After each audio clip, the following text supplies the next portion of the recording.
టీవీకి అధినేత విజయ్ నిర్వహించిన ప్రచార ర్యాలీ తీవ్ర విషాదానికి దారితీసింది.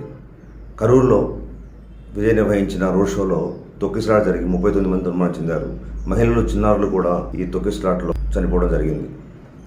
తమిళనాడులోని కరూర్లో టీవీకే పార్టీ అధినేత విజయ్ నిర్వహించిన ఎన్నికల ర్యాలీ తీవ్ర విషాదం నింపింది. శనివారం రాత్రి తొక్కిసలాట జరిగి 39 మంది మరణించారు.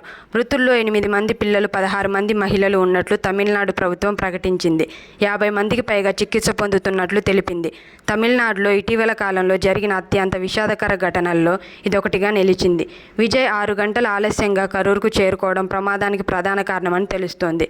కరూరు వెళ్లి క్షతగాత్రులను పరామర్శించి మృతుల కుటుంబాలకు 10 లక్షలు, క్షతగాత్రులకు ₹1,00,000 చొప్పున పరిహారం ప్రకటించిన సీఎం స్టాలిన్ ఈ ఘటనపై రాష్ట్రపతి ద్రౌపది ముర్ము, ప్రధానమంత్రి మోడీ దిగ్భ్రాంతి తెలియజేశారు. మృతుల కుటుంబాలకు విజయ్ ప్రగాఢ సానుభూతి తెలియజేశారు. టీవీకే పార్టీ తరపున మృతుల కుటుంబాలకు 20 లక్షలు, క్షతగాత్రులకు ₹2 లక్షల చొప్పున పరిహారం ప్రకటిస్తూ విజయ్ ట్వీట్ చేశారు.